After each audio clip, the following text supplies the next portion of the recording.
Il-ħidma tal-Gvern fl-aħħar 7 snin waslet biex il-pazjenti Maltin jibbenefikaw minn traħħis fil-prezz ta' 264 mediċina. It-traħħis fil-prezzijiet tal-mediċini kien fil-medja ta' 70%. Dan tħabbar waqt żjara lill-Ministru għall-Protezzjoni tal-Konsumatur Giulia Farrugia Portelli għamlet fl-Awtorità Maltija tal-Mediċini f'San Ġwan fejn iltaqat mal-ħaddiema kollha.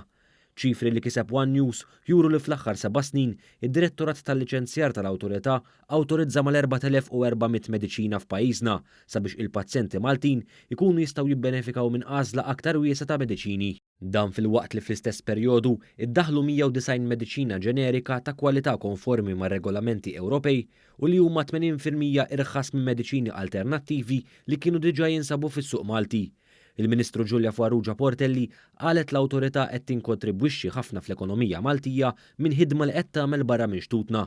Din is-sena il-mira hija li jkun hemm introjtu lejn pajjiżna ta' aktar minn €900,000 fuq spezzjonijiet li l-awtorità se tkun qiegħda tagħmel ma' pajjiżi oħra barra mill-Unjoni Ewropea u toħroġ iċ-ċertifikazzjoni meħtieġa biex dawn il-laboratorji, dawn il-fabbriki jkunu jistgħu jipproduċu l-mediċini. Iċ-chairperson tal-awtorità l-Professur Anthony Seracino Inglot qal li dawn ir-riżultati pożittivi huma frotti titjib fl-edukazzjoni li qed joffri pajjiżna fis-settur mediċinali. L-aqwa li kien hawn huwa l-avanz li sar f'dak li nsejħula intelligenza, l-aqwa ħaġa li għandna fil-pajjiż li nibnu l-intelligenza tan-nistana.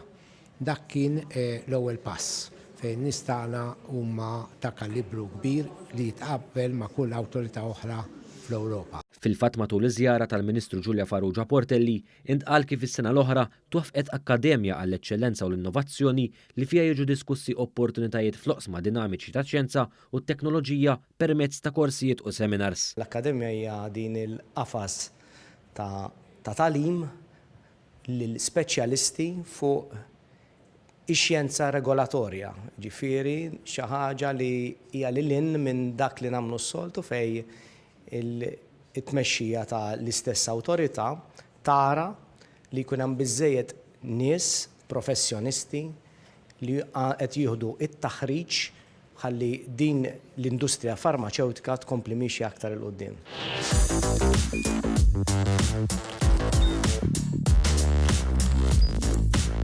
Idħol fuq one.com.mt u hemmhekk tista' tara l-programmi kollha li jxandru fuq One permezz ta' One Play.